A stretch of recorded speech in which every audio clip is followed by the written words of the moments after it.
on peut penser que c'est comme une cave, sans fenêtre, Qu'est-ce qui t'a fait penser une... Ah oui, pas de fenêtre. Ouais. Alors pas de vas-y, fenêtre ni porte. Certes, un peu de meubles, mais pas beaucoup. Très peu. Pas beaucoup de lumière. Et c'est comme si c'était dans un endroit très très sombre, dans une pièce qui faisait comme si on était enfermé et qu'on ne pouvait pas y sortir. Parce qu'il met quand même certaines couleurs qui est vive, des couleurs de vie. Ou par moi, je les pense comme si c'était des couleurs sombres. La couleur qui fait que ça pourrit et que ça meurt. Et c'est ça qui essaye de faire la lumière, qui fait la lumière de la pièce. Mais la pièce, elle est toute noire. Il y en a plus de lumière à la pièce, mais pas assez pour survivre. Euh, je dirais mon grand frère Bruno parce que il, il est presque de la même couleur que la femme.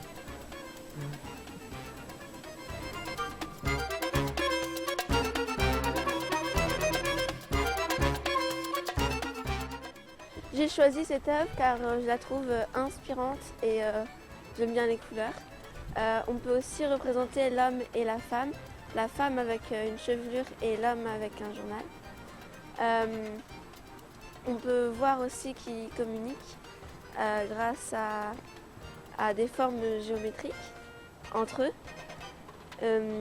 Il y a aussi des instruments de musique comme les maracas ou la flûte. Il y a aussi la partition. C'est une œuvre qui est harmonieuse et joyeuse.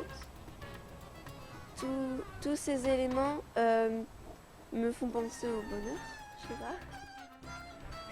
J'aime la Corsica de Kandinsky, parce qu'il s'est inspiré du Moyen-Âge. Enfin, en haut, il y a une épée, après un bouclier. Il y a des trucs pour ranger des flèches, des arcs, des bandes rubidons qui sont aussi inspirés un peu de sport, des armes du Moyen-Âge. Et on dirait aussi que c'est un peu symétrique et il a confondu plusieurs fois.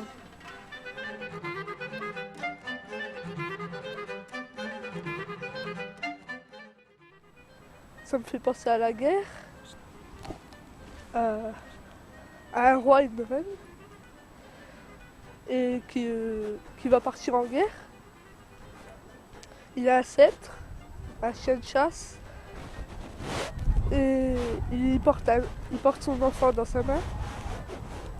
Il a des cornes de taureau, ce qui montre sa férocité.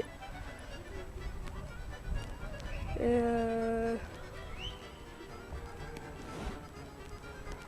sa femme, elle a une queue de sirène et un genre de couteau dans la tête. Elle a une tête d'oiseau. Cette sculpture me fait penser à la guerre. Elle a été faite juste après la Deuxième Guerre mondiale.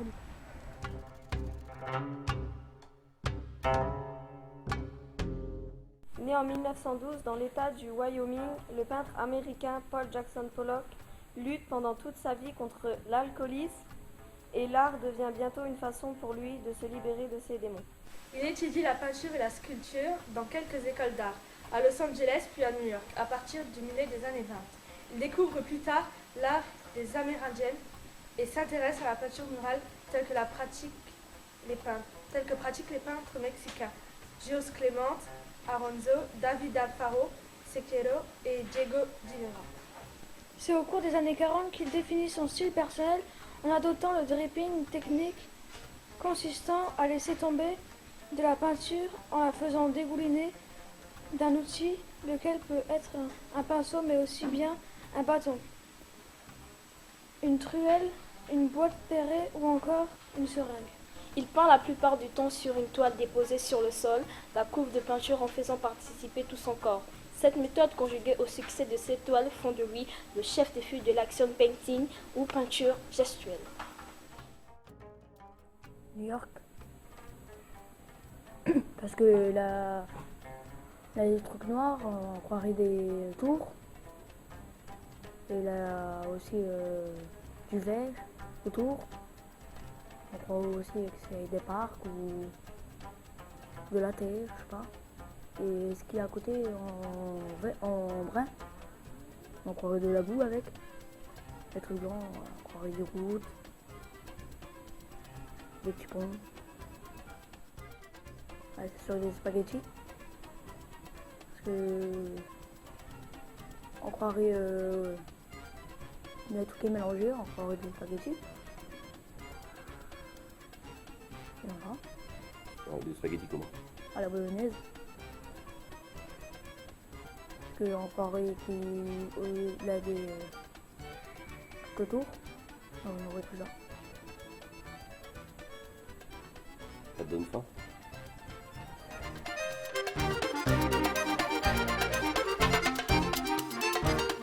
Jean Arp ou Hans Arp est né à Strasbourg 1886 et mort à Bâle en Suisse le 7 juin 1966. A été un peintre, sculpteur et un poète allemand puis français. Cofondateur du mouvement Dada à Zurich en 1916, il fut proche du surréalisme. Il réalisa de nombreuses œuvres plastiques en étroite collaboration avec sa femme. J'aime cette œuvre parce que c'est une sculpture grande. J'aime les couleurs et la forme.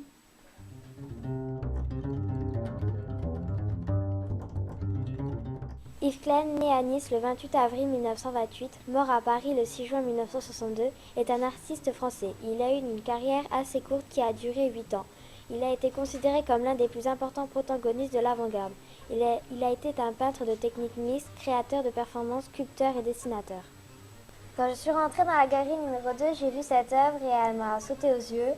J'ai bien aimé l'originalité de comment elle a été peinte et j'ai bien aimé la forme.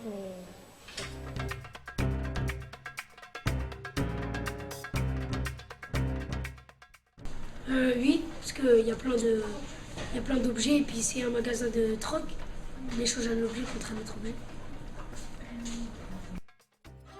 Il y a du rouge, il y a du noir, il y a du blanc. Et pour signer, il écrit du blanc en fond. Pour moi, ça serait ma grand-mère Malika. Pourquoi? Parce qu'elle aime bien le noir et puis elle pense que tout ce qui est rouge, noir. Moi, ce serait l'été parce que dans l'été, on peut faire plein de choses. On peut aller à la mer, faire de la marche. Moi, ça me fait penser au printemps parce qu'il y a plein de choses qui vont par tous les côtés, à l'intérieur et puis sur l'extérieur. De la paille là. Ça serait une forêt noire avec des cerises et puis de la chochie là. La révolution. La découverte de l'écriture.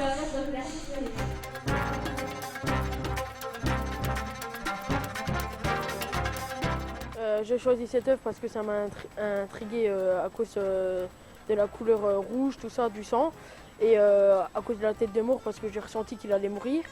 Et j'ai choisi parce que le poisson, ça m'a bien aimé, tout ça. Puis voilà. Puis j'ai bien aimé le fond et tout ça. J'ai ressenti qu'il allait mourir parce que j'ai vu la tête de mort, c'est pour ça. Voilà. Et puis j'ai vu le sang qui sortait de la bouche et tout ça.